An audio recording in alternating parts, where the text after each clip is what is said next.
Non mais si j'y arrive pas, c'est parce que moi, mon business, il est spécial, et puis en plus, j'ai pas le temps, et puis mes parents, ils m'ont pas donné 150 000 euros pour avancer comme les autres, donc stop les excuses. Allez, aujourd'hui, on va juste parler d'état d'esprit un petit peu quand tu as ton entreprise, quand tu veux avancer dans ton entreprise et entreprendre. Tu as quand même quelques qualités requises pour pouvoir avancer, pour pouvoir perdurer un petit peu dans le business, tout simplement. Donc, la dernière, elle est capitale. Celle que je vais citer en dernier, il ne faut pas la louper, elle est la plus importante, selon moi. Donc, salut, moi je m'appelle Rémi, ça fait maintenant 8 ans que j'ai mon business d'instruments de musique, je vends en ligne essentiellement, et je voulais te partager un petit peu, pas faire la morale en mode oui, tu dois faire ci, tu dois faire ça, etc., mais plus des choses que j'ai appris au fur et à mesure, que j'ai appris nulle part à l'école, que j'ai appris nulle part de ce que mes parents auraient pu m'enseigner, etc. Des choses que j'ai appris dans mon entreprise en fait. Et des choses sur lesquelles je travaille encore. Pas là, c'est pas du tout, je suis pas du tout un produit fini au niveau mindset, comme on dit. Donc effectivement, entreprendre, avoir son entreprise et créer son propre business et sa propre paye, etc., c'est pas si simple. Et ça demande beaucoup de capacités techniques, de marketing, de stratégie, de trucs, de tout ce que tu veux. Ça demande aussi d'avoir de très bons produits, ça demande plein de choses comme ça, très techniques, mais ça demande aussi d'avoir quelque chose là-dedans qui fonctionne bien, et en tout cas dans le bon sens, même si c'est pas encore très abouti, il faut quand même avoir les bons réflexes pour pouvoir vraiment bien avancer. C'est un petit peu comme par exemple tu prends le sport. Écoute, effectivement au tennis on va dire, si tu sais pas faire un coup droit, si tu sais pas faire, j'ai fait l'inverse, un revers, un coup droit et un smash, là c'est une cata. Mais une fois que tu sais faire ça, est-ce que tu as la rage de gagner? Est-ce que tu veux te dépasser? Est-ce que tu es prêt à passer du temps, etc. Et tout ça, ça se passe vraiment dans la tête. Donc c'est un petit peu pareil dans l'entrepreneuriat, il y a les connaissances techniques et il y a les connaissances mentales, entre guillemets, on va dire l'état d'esprit, pour pouvoir justement avoir les deux, et du coup avoir une entreprise qui dure et qui fonctionne. Donc le premier, c'est de voir long terme et de voir loin. Le temps, ça peut être ton ami, ou le temps, ça peut être ton ennemi. En fait, le temps va être capital. Il faut que tu prennes cette entreprise, ce business dans lequel tu te lances, faut que tu prennes ça comme un truc infini. Comme un truc que tu vas faire toute ta life. Parce que si tu te dis, ouais, je le fais un peu, ah, j'ai pas de résultat au bout de 3 mois, ah, j'abandonne, je change, etc., ton temps, là, ça va être ton ennemi, parce que tu vas faire ça 3 mois, et donc du coup, tu vas louper, forcément. Alors que si tu restes, tu dures, tu continues, tu as effectivement l'insistance, tu insistes, tu continues quand même, même si tu as des baisses d'intensité dans ton travail, etc., mais tu continues toujours à faire ce qui te passionne, ce en quoi tu crois, etc., et que tu continues ton entreprise, le temps sera ton ami, puisque tu auras duré, et plus tu dures, plus tu as des chances de réussir. Et si tu as duré pendant 8, 9, 10 ans dans ton travail, effectivement, tu as toutes les chances de pouvoir réussir. Tu as commencé, tu continues, c'est comme ça que tu vas y arriver, simplement. Ensuite, pas de comparaison avec les autres, surtout sur les réseaux. Ne commence pas à regarder les réseaux, les trucs et tout. Commence pas à te comparer aux gens qui font des millions par mois, des dizaines de milliers, des ci, des là, des trucs. D'une part, sur les réseaux, il y a beaucoup de faux. Et en plus, de deux, c'est pas parce que tu vois des gros chiffres qu'ils ont des grosses marges. C'est pas pour ça qu'ils vont durer, c'est pas pour ça que machin. Bref, n'écoute pas tout ça. Juste focus sur toi. Écoute les conseils, mais ne passe pas ton temps à te dire ah ouais, j'ai pas fait assez, j'ai pas fait ci, etc. Je te dis ça parce que moi je suis tombé complètement dedans, où je me disais mais en fait 10 000 balles par mois c'est nul quoi. 10 000 balles par mois, je suis complètement je suis à la masse quoi comme entrepreneur, ça va pas du tout, c'est pas du enfin c'est pas possible. La plupart des gars que je vois, ils ont 25 ans, ils font 100 000, 150 000 et du coup ça met le stress, la pression, tu te remets en question. Non non non. Ne te compare pas aux autres, ça ira beaucoup plus vite. Tout est une question de choix, et tout est possible en fait. Mets-toi bien en tête qu'il n'y a pas de barrières. Les barrières te limitent trop. Tout est possible. L'hiver dernier, je suis allé en Afrique pour récupérer des fûts vides comme ça en bois, les sélectionner, etc. Et c'était en Guinée. Pour ceux qui connaissent l'Afrique ou même la Guinée, etc., c'est très pauvre. Là, quand je me suis dit, Bon, si j'étais à leur place, si j'étais dans leur situation, est-ce que j'arriverais à entreprendre quelque chose? Est-ce que j'arriverais à me sortir de cette condition? Est-ce que j'arriverais à faire quelque chose qui irait bien au-delà de ce que font la moyenne des gens là-bas? Mais là, vraiment, non. Enfin, comment dire, ce serait très très très très très dur de me sortir de ça entre les problèmes de santé où que tu peux pas résoudre parce que t'as pas l'argent pour aller à l'hôpital, etc. Tu vois des mecs de 30 ans qui ont tout le temps mal quelque part, etc. et qui sont super fatigués, machin, qui peuvent pas aller à l'hôpital. Entre les problèmes de santé, le fait que t'as pas du tout d'argent, mais à peine pour te déplacer, etc.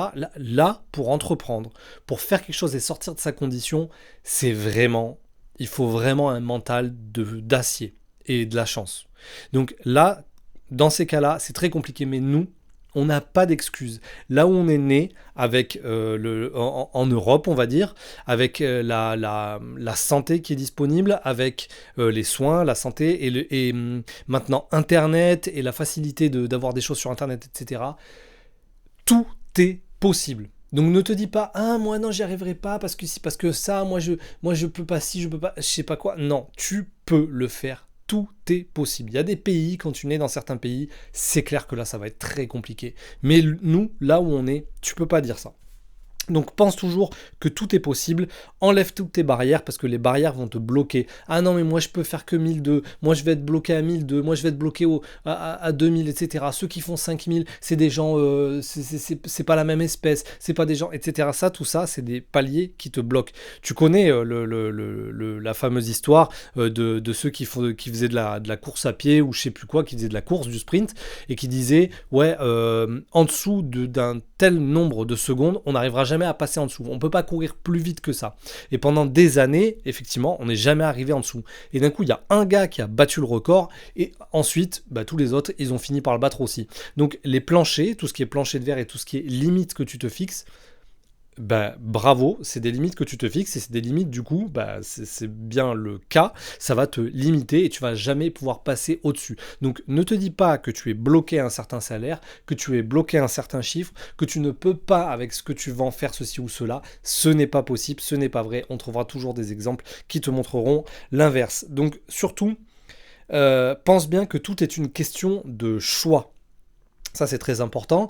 C'est-à-dire que, par exemple, quand je vois moi des amis à moi qui me disent ah non, mais moi, non, moi, je gagne 1005 et puis je peux pas, de toute façon, gagner plus, etc. J'y arriverai pas, je suis en galère, je suis pas bien, etc. et tout, je me dis, mais c'est pas possible, ces mecs-là, ils savent très bien que moi, par exemple, juste avec mon compte TikTok, et les vues que je fais sur TikTok, et ça c'est vérifiable de partout, et moi c'est mes amis d'enfance, donc je leur montre mes stats, je leur montre combien je reçois sur mes comptes, etc. Ils savent que moi, en 5 minutes par jour, je peux déjà faire entre 500 et 3000 balles de TikTok par mois. Donc, c'est un choix pour eux de ne pas faire la même chose. Donc, c'est-à-dire que quand ils se plaignent, qu'ils disent « ouais, ils ont pas assez, ils gagnent pas assez, etc. » et tout, non, je suis désolé, mais tu peux le faire. Tu peux le faire, tu peux gagner plus, tu peux y arriver, tu peux le faire si tu choisis de le faire. Là, tu choisis de ne pas le faire. Moi, tous mes amis qui sont au courant que je gagne ça, et qui sont au courant que je pourrais leur expliquer comment on fait, eh ben, ils font le choix de ne pas me demander, et ils font le choix de ne pas essayer. Ils font le choix de ne pas le faire. Ils pourraient très bien venir me dire, attends, comment tu fais ça? Quoi, tu gagnes ça? Montre-moi comment on fait, etc. Moi, je leur dirai tout. Mais il n'y en a pas un qui va me poser la question. Donc là, dans ce cas-là, c'est un choix. Si tu viens d'Afrique en galère, de Guinée, là, t'as pas trop de choix. Mais là, quand tu es ici, tu as le choix. Tout est une question de choix. Même concernant le temps que tu prends. Souvent on dit ah non mais là j'ai pas le temps de faire ci, non j'ai pas le temps de faire ça, j'ai pas le temps d'aller au sport, etc. Ce n'est pas que tu n'as pas le temps, c'est que tu choisis de ne pas prendre le temps pour faire du sport. Tu choisis de ne pas prendre le temps pour faire des TikTok. Tu choisis de ne pas prendre le temps pour faire ça. Et tu choisis, à contrario, de prendre le temps pour scroller, de prendre le temps pour chiller sur Netflix, etc. Il n'y a pas de souci. Chacun fait comme il veut. Mais sache que tout ce que tu fais et tout ce que tu as, ça revient d'une question de choix. C'est quelque chose que tu choisis au fond. Et même quand tu décides de ne rien faire, et de laisser passer la vie comme ça, et que tu laisses tout glisser ta vie et que tu laisses faire, on dirait ouais non mais moi j'ai rien choisi. Si Tu choisis de ne rien choisir. Donc en fait, tu as choisi de ne rien faire dans tous les pans de ta life, etc. Donc tout est une question de choix. C'est très important de se mettre ça en tête, surtout quand tu entreprends. Parce qu'en fait, ça va être quelque chose qui va revenir dans tous les pans de ton travail, dans plein de choses. Il faut que tu penses business, il faut que tu penses chiffres, il faut que tu penses marge, il faut que tu penses entreprise, il faut que tu penses business. Voilà, tu as ouvert ton entreprise, c'est par passion souvent parce que tu fais des objets qui te passionnent, tu fais des créations artistiques qui te passionnent, tu fais des choses, plein de choses qui te passionnent, tu es un super artisan, tu es un bon professionnel, tu es très méticuleux, tu es tout ce que tu veux, c'est super. Mais à côté de ça, tu dois penser business et tu dois penser entreprise. Le problème, c'est que si tu fais pas ça, tu vas couler à la vitesse de la lumière. Tu vas fondre comme la neige au soleil. En fait, c'est pas un jeu de se dire, tiens, comment dire, ce serait trop facile de se dire, ah, je fais ce que j'aime et j'en vis et j'en gagne beaucoup d'euros. C'est vraiment pas si simple. Et sinon, ça se saurait et tout le monde le ferait et ce serait super facile, quoi, en fait. Mais non, c'est un jeu très sérieux. Remplacer sa paye de salarié, par exemple, par une paye en entreprise, créé dans ton entreprise à toi, c'est pas quelque chose qui est facile. Donc c'est un jeu qui est sérieux et ça demande justement de toujours penser business, chiffres, marge, analyse comptable, analyse des chiffres, des trucs horribles. Hein. Là, sûrement que tu es en train de vomir quand tu penses à tout ça, mais tu es obligé de le faire. Moi, attention, je parle de si tu comptes faire de ta passion, de ton savoir-faire, de tes créations, un business, une entreprise long terme. Si tu veux durer, si tu veux en vivre et si tu veux pas non plus passer ta vie à travailler comme un ouf pour voir tes enfants une demi-heure par jour. Donc je parle vraiment de si tu veux avoir du temps, si tu veux travailler dans ce que tu aimes toute ta vie, etc. Oui, tu dois penser business. Si tu es tout seul. Après, si tu arrives à embaucher, etc., bah là tu demandes à quelqu'un d'autre d'y penser et toi tu fais que le côté créatif, tout à fait possible. Mais tant que tu es tout seul, pense toujours business. Pense aussi à une chose, c'est qu'il y a une formation que j'ai faite qui est complètement gratuite, qui sont toutes les bases du business en ligne. Donc c'est dans la description, tu cliques, il y a toutes les bases, j'explique tout sur le business en ligne. Même si tu vends des créations physiques, etc., comme moi des instruments de musique, je t'explique comment justement en faire un business en ligne. Parce qu'on sait maintenant que du coup, tout s'achète en ligne, tout se fait dans les boutiques en ligne, etc. Donc il faut y passer à un moment donné. Donc voilà, tu as tout pour le business en ligne. Je coach aussi bien évidemment tous les artisans, les créateurs qui veulent justement booster, apprendre les réseaux sociaux, apprendre à faire un site internet, apprendre à faire tous ces trucs-là que vous n'avez pas comme connaissance au départ. Moi, je vous explique tout et je vais vous faire gagner beaucoup de temps. Donc là, tu as un lien aussi pour prendre rendez-vous avec moi si tu veux en discuter. Donc, on continue. Il faut que tu aies la culture de faire ce que les autres ne font pas et de ce que les autres ne voudront pas faire. Il faut que tu ailles plus loin que ce que les gens normaux vont. On va dire que dans la création, dans ton domaine d'entreprise, etc., il faut que tu aies toujours cette culture de allez, je pousse plus loin, je vais plus loin. Je te donne un exemple. Hier, par exemple, j'ai préparé des instruments de musique et j'aurais pu. Le schéma classique, en fait, de la plupart de mes concurrents, c'est je crée mes instruments. Je prends des photos, là, comme ça, je pose le truc, je prends des photos un peu sympas ou moyennement sympas, je les mets sur mon Instagram, mon Facebook, sur mon site internet, et basta. Ça, c'est déjà pas mal, mais c'est un peu le basique. Et là, ça frottait, tu vois, enfin bon, là, ça fait longtemps que je fais plus ça, mais maintenant, je les filme, et plus ça avance, plus je fais d'efforts là où mes fournisseurs ne vont pas. Donc, par exemple, pour moi, je me répète un peu, mais en gros, pas mes fournisseurs, mais tout ce que mes concurrents ne font pas. Par exemple, un concurrent à moi, il va faire un instrument de musique, il va le prendre en photo, le mettre sur Facebook, sur le site internet, et basta. Ensuite, qu'est-ce que je fais, moi, de différent, et qui fait que justement j'ai cette culture de faire ce que les autres ne veulent pas faire? C'est que j'ai passé presque une journée à penser la mise en avant de mes produits. Là où d'autres l'auraient fait en 1 heure, Eh ben moi j'ai passé quasiment la journée parce que du coup je les ai huilés, je les ai vernis, non je les ai huilés, je les ai nettoyés, j'ai bien préparé mon fond pour prendre des belles photos. Ensuite je les ai filmés sous plusieurs angles, je les ai filmés en format paysage pour pouvoir le mettre sur ma présentation YouTube. Je les ai filmés en portrait pour pouvoir les mettre aussi sur Instagram. J'ai fait différents types de films, différents types d'angles. J'ai pris l'instrument avec moi, je le montre, j'explique d'où il vient, qu'est-ce qu'on peut avoir à ça, quels sont les avantages de cet instrument.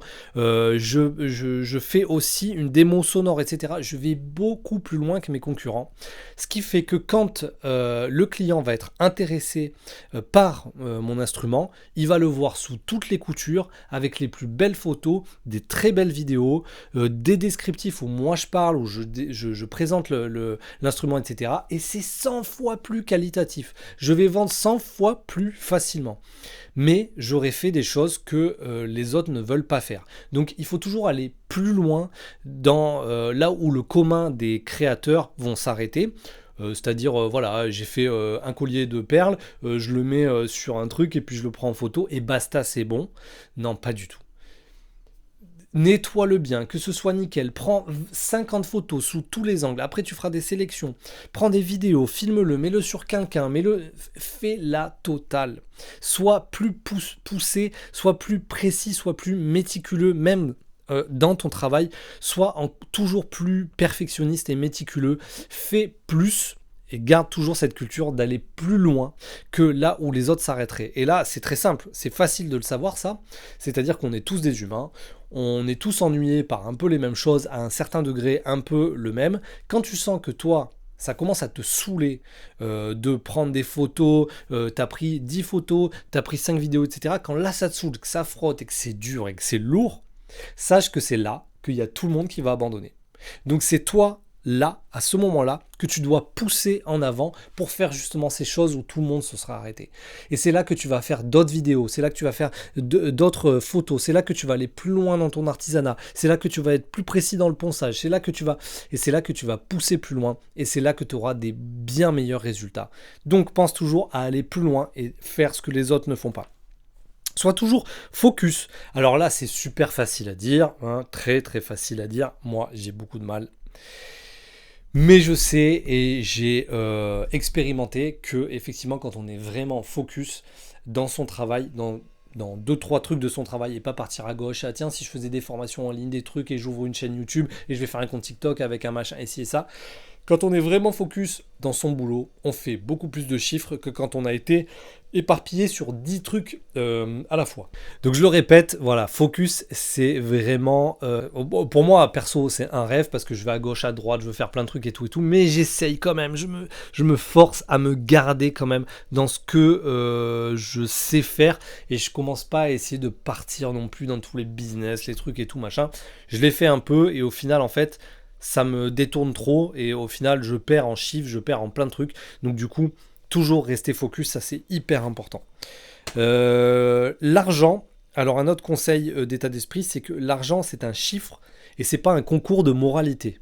C'est pas je veux gagner plus, donc je suis quelqu'un de méchant. Ah, moi, je veux pas gagner beaucoup, je donne tout à mes clients pour pas cher, etc. Donc je suis un gentil. Ce n'est pas ça, ce n'est pas vrai, c'est faux complètement. Est-ce que tu as vu une différence en toi quand tu avais 14 ans, que dalle sur ton compte, à maintenant où tu es un peu plus à l'aise, tu as peut-être 2000 par mois qui rentrent, 1500, 2000, 3000 qui rentrent, etc.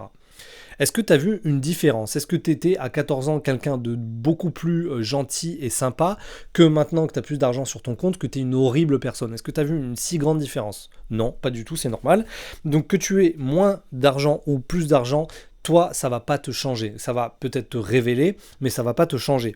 Quelqu'un qui est une mauvaise personne avec 0 €, avec 100 000 € sur son compte, ce sera quand même une mauvaise personne qui risque de faire encore plus de mauvaises choses. Ça risque de révéler un peu plus la chose. Mais en tout cas, je divague légèrement, mais en tout cas, l'argent, il faut que tu le voies comme un chiffre. On est dans des entreprises, on essaye de faire marcher un business sur le long terme. Donc l'argent, c'est l'indicateur, c'est un indicateur très très très très très très important. C'est un indicateur capital. Ton chiffre, ta marge, ce que tu te payes, les pourcentages, etc., tout ça qui est relié bien évidemment à l'argent, il ne faut pas que tu en fasses un truc de moralité. Genre, j'en veux plus, donc je suis vraiment quelqu'un de mauvais et je veux voler les gens, etc. Arrête ce jugement de moralité par rapport à l'argent. L'argent, c'est un chiffre, c'est un indicateur de performance et ça n'est rien d'autre. Ensuite, il faut que tu t'aides toi d'abord. Donc ça c'est très important, surtout pour ceux qui débutent. On a tendance beaucoup à faire des prix bas pour être sympa avec ses clients, pour les aider, pour les avantager, pour les trucs et tout. Mais le truc c'est que tu cours à ta perte en faisant ça.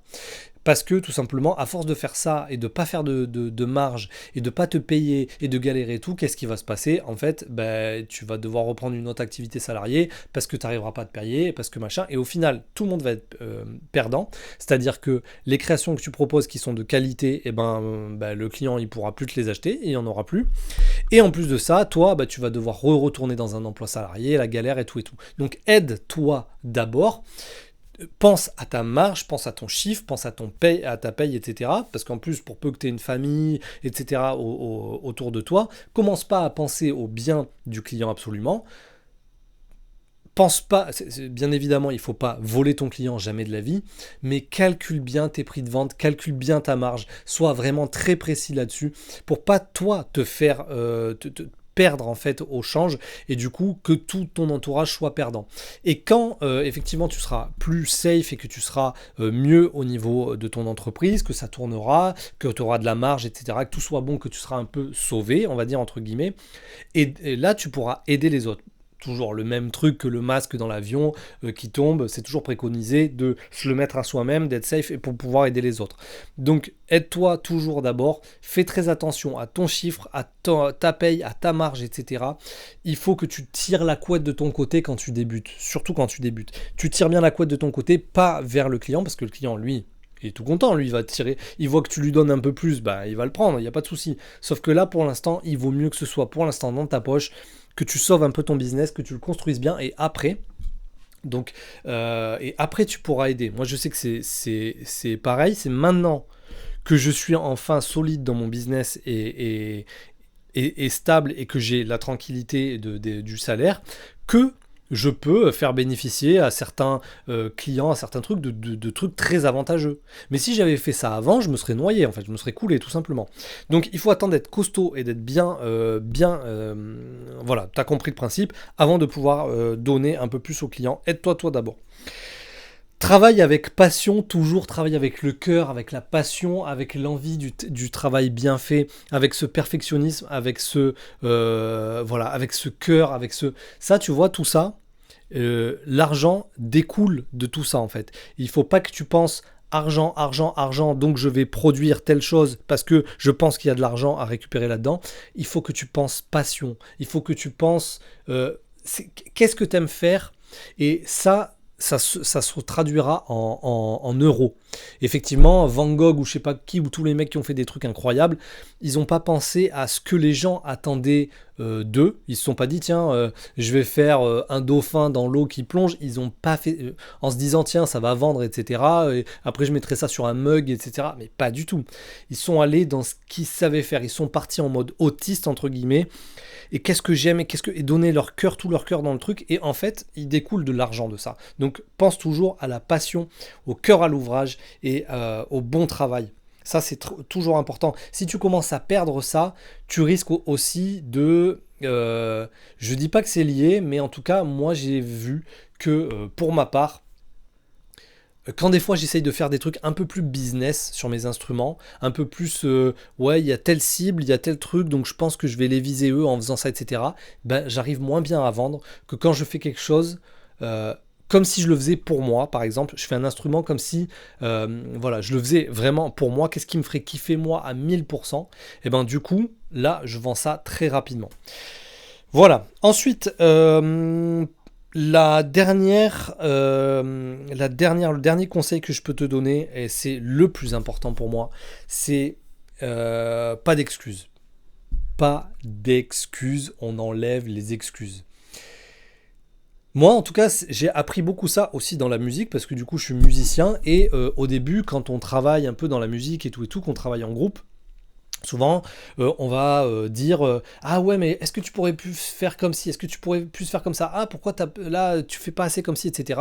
Et au lieu d'entendre ce que disent les retours des gens pour faire avancer la musique et justement modifier, etc. On va dire non, mais ça j'ai pas pu le faire parce que j'ai pas ça. Là j'ai pas fait ça parce que j'ai mal à la main. Là j'ai pas fait ça parce que il me manque ci, il me manque tel instrument. Arrêtons de trouver des excuses et et justement, écoutons et avançons et changeons hein, effectivement ce qui ne va pas. Donc effectivement, il faut arrêter de se trouver des excuses et surtout dans le business, c'est très très très très très important. Parce que si tu gardes... Alors attention, se trouver des excuses, c'est le réflexe numéro un, c'est mon réflexe numéro un, mais pour tout dans la vie. C'est-à-dire que quelqu'un va me faire une remarque, je vais dire ah oui mais ça, il m'a fait tel truc, mais moi je pouvais pas parce que de toute façon j'avais pas ci ou j'avais pas ça. Je vais me trouver des excuses, c'est direct. Ma femme elle va me dire oui t'as pas rangé, t'as pas rangé ça, oui mais c'est parce que toi t'as pas fait ça non plus, etc. Donc c'est le réflexe numéro un de tout le monde. On se trouve des excuses. C'est la défense numéro une de tout le monde, donc c'est un réflexe qui est naturel, et ne pas se trouver d'excuses, c'est un réflexe qui n'est pas naturel, donc il faut aller contre ça, et des fois, des fois c'est même très long, des fois en fait, je ne sais pas si ça vous l'a déjà fait ça, mais par exemple, il y a des situations dans lesquelles vous pensiez que vous aviez raison à 100%, et l'autre vous a fait du mal, et que c'est un méchant, et que c'est pas bien et tout, mais au bout de 5, 6, 7 mois, d'un coup, vous avez une révélation, vous vous dites, mais en fait, c'est moi qui fais n'importe quoi. C'est moi qui étais nul dans le truc. Donc, on a souvent des révélations plus tard parce qu'en fait, notre premier réflexe, c'est de trouver des excuses. Donc, le top, ce serait de raccourcir ce délai. En fait, ok, tu peux te trouver des excuses vite fait et tout, mais en fait, il faut tout de suite avoir cette petite lumière, ce petit warning qui s'allume et qui dit attention, t'es en train de te trouver des grosses excuses. Arrête de penser comme ça et change ça. Il y a beaucoup de situations dans la vie où tu pourras te dire en fait, mais c'est moi là en fait qui me met dans des situations qui sont pas bonnes pour moi. C'est moi qui ai choisi la personne en fait qui me fait du mal après. C'est moi qui décide ou non de mater un DVD au lieu de travailler. C'est moi qui... En fait, il n'y a pas d'excuses. Il n'y a pas d'excuses, on arrête les excuses et voilà, tout est un choix et on essaye de ne pas se trouver des excuses. C'est surtout que la progression est impossible si on n'arrête pas de se trouver des excuses. Tout simplement, tu ne progresseras jamais. Et dans ton business, tu pourras jamais progresser. Ah là, je fais pas de vente, c'est parce que c'est la conjoncture. Oui, c'est parce que c'est la guerre en Ukraine que je fais pas de vente, et c'est parce que machin. Non, ne pense pas comme ça. Dis-toi juste, ok, qu'est-ce que je peux faire pour améliorer ce qui n'est pas allé là? Qu'est-ce qui est en mon pouvoir à moi? Qu'est-ce que moi je peux améliorer pour passer ça? Et pas qu'est-ce que moi je peux trouver pour dire que c'est moi la victime? Pas du tout. On sort de ce mode de victime et des excuses. Voilà, c'est tout ce que j'avais à te dire. N'oublie pas un truc, c'est que c'est pas du tout des jugements. Tout ça, c'est plus théorique.